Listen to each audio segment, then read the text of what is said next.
Okay. ಇವ್ರ ಹೆಸರು ಹೇಳಿದ್ರೆ ನಿಮಗೆ ನೆನಪಾಗುವಂಥ ಒಂದು ವಿಚಾರ. ಹಾಂ ಸರ್. ಗಣೇಶ್.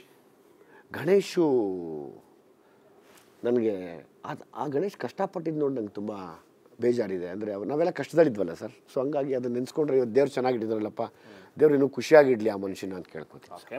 ಯೋಗರಾಜ್ ಭಟ್ ಅವರು. ಭಟ್ರು ಈಸ್ ತುಂಬ ಸಖತ್ ನಾಲೆಡ್ಜ್ ಇರೋ ಮನುಷ್ಯ.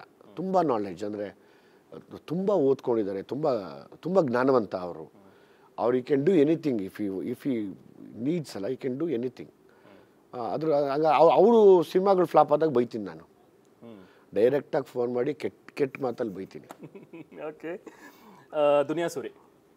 ಸೂರಿ ಏನೇ ಆಗಲಿ ಅವ್ನು ನನ್ನ ಗುರು ಅವನು. ಸೊ ಹಂಗಾಗಿ ಆ ಸ್ಥಾನ ಹಂಗೆ ಕೊಡ್ತೀನಿ ಅವನಿಗೆ. ಅಪ್ಪು ಅವರು. ಅಪ್ಪು ಅವ್ರ ಬಗ್ಗೆ ಹೇಳಬೇಕು ಅಂದರೆ ಎಮೋಷ್ನಲ್ ಆಗ್ತೀನಿ. ಬಿಕಾಸ್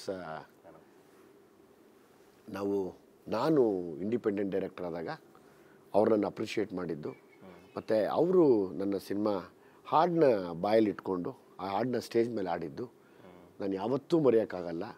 ಲೈಕ್ ಎಲ್ಲೋ ನನ್ನ ಮನೆಯಲ್ಲಿ ಒಬ್ಬ ಅಣ್ಣ ತಮ್ಮನ್ನ ಕಳ್ಕೊಂಡಿರೋಷ್ಟು ನನಗೆ ನೋವಿದೆ ಅದು.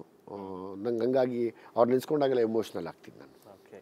ಲಾಸ್ಟ್ ದರ್ಶನ್. ಒಳ್ಳೆಯದಾಗಲಿ. ಓಕೆ, ಒಳ್ಳೆಯದಾಗಲಿ. ನಿಮಗೂ ಒಳ್ಳೆಯದಾಗಲಿ ವಿಜಯ್. ಸಿನಿಮಾ ಮತ್ತಷ್ಟು ಸಕ್ಸಸ್ ಕಾಣಲಿ. Thank you so much. Well played.